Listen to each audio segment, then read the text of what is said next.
Hello, this is my first Facebook Live. I'm Stormy May, and I was just looking through the Compassionate Communication with Animals group, and there's a woman there that I'd spoken with who uses a rope halter on her horse.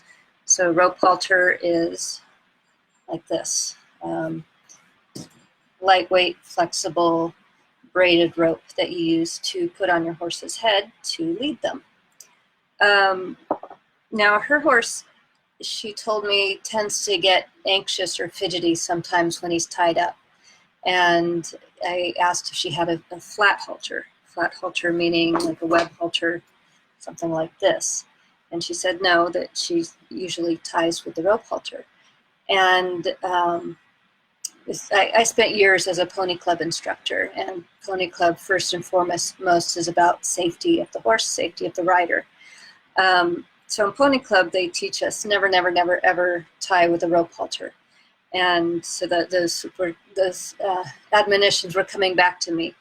And there's a couple reasons not to tie a horse with a rope halter. And I would say especially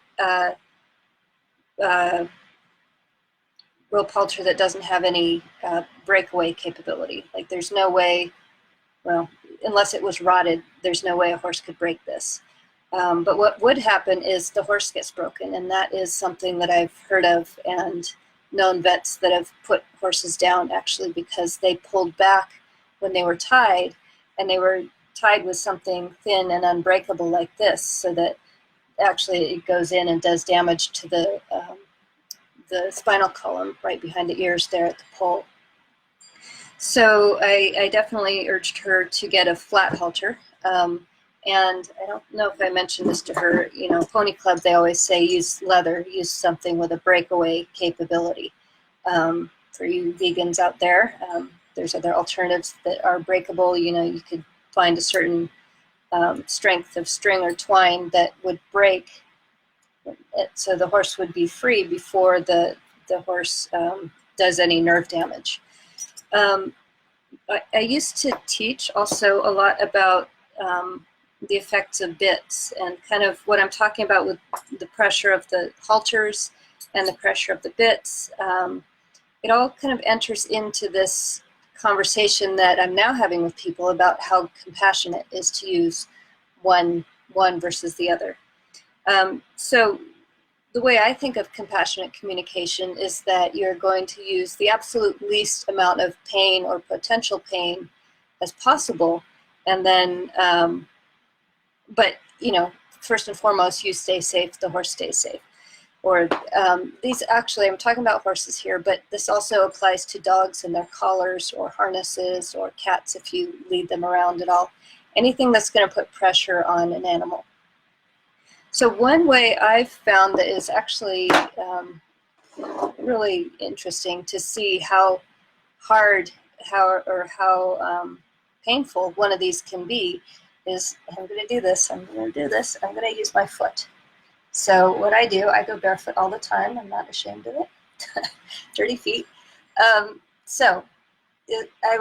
This is probably approximately as sensitive as a horse's poll. You know, it's certainly something that we don't get a lot of pressure on. So what I do is I'll pull on that, and I'll feel like, you know, if I was a horse pulling back with all my strength, how strong is that? Or how painful is that? And then I would compare it to, let's do the same thing on this web halter. Okay, that is way more comfortable. So that if the horse does pull back by accident, they're going to cause less nerve damage. And then the halter, the leather halter, same test, pull it back. That feels about equivalent to the web, but this one, of course, would break. So this one would do less damage. The other thing you see is sometimes you see these fuzzy covers that you can put on. So go ahead and try that too if you have one. If you're at the tack store, I'm not sure they would appreciate you testing it this way, but you could try.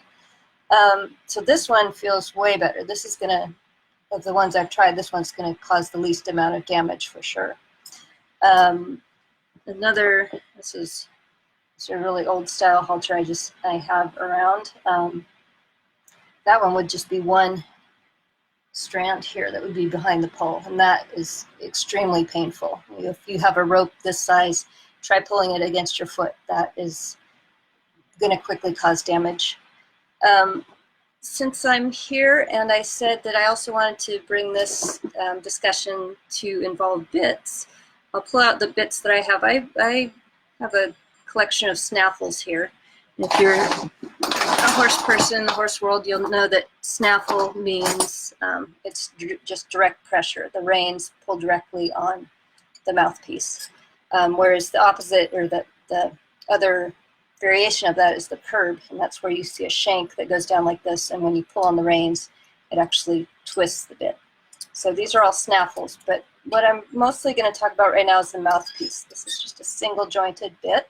You know, people say this is one of the mildest bits, but if you go ahead and put it on your foot here and pull back, that's extremely painful. It has this nutcracker effect that just squishes your foot, or in the horse's case, their lower jaw, and it, yeah, that's basically why you see so many horses tossing their head, is they're trying to, if not get away from that pain, at least control it so it's on their terms, versus whenever the rider happens to bump against the reins, whether it's conscious or unconscious.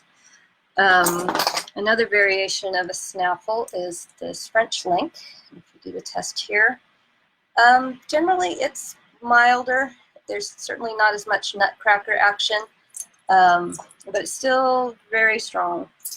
Here's another version of the French link. This one has a bigger, fatter mouthpiece. People sometimes believe that the thinner mouthpiece is going to be more comfortable, and while it might be more comfortable if nobody's pulling on the reins, you know, it's just physics. This one is going to cause less damage because it's thicker than one that's thinner. And of course, there's all sorts of variations of mouthpieces. You know, this one, you can just look at it and see that it's going to be more severe because it has all these bumps and ridges that are going to be along the horse's jawbone. Probably the mildest bit there is, if you are using a bit, is this rubber snaffle, dog bone snaffle sometimes they're called, and that feels much better than the others. But it's still control through pain, and you have to realize that when you are using a bit, it is control through pain or threat of pain, even though, you know, hopefully you're not using it all the time. It is something that the horse knows is in there and knows what can be done with it. So they often respond out of not wanting to get hurt, out of the fear of not wanting to get hurt, rather than like going towards something that they do want. So I'm going to wrap it up here, and just think of that in context of compassionate communication.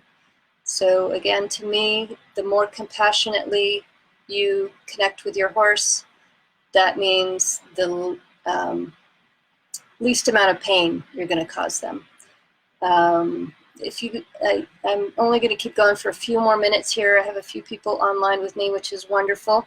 If you'd like to ask a question or just say who you are, I can take a few questions now. Otherwise, I'm going to jump off and see what I think about my first Facebook Live.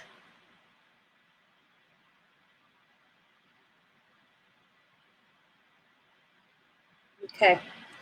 All right, guys, you can leave comments and I'll respond to them, but hopefully you understand now why I would suggest to somebody that you don't tie your horse with a rope halter. All right, thank you.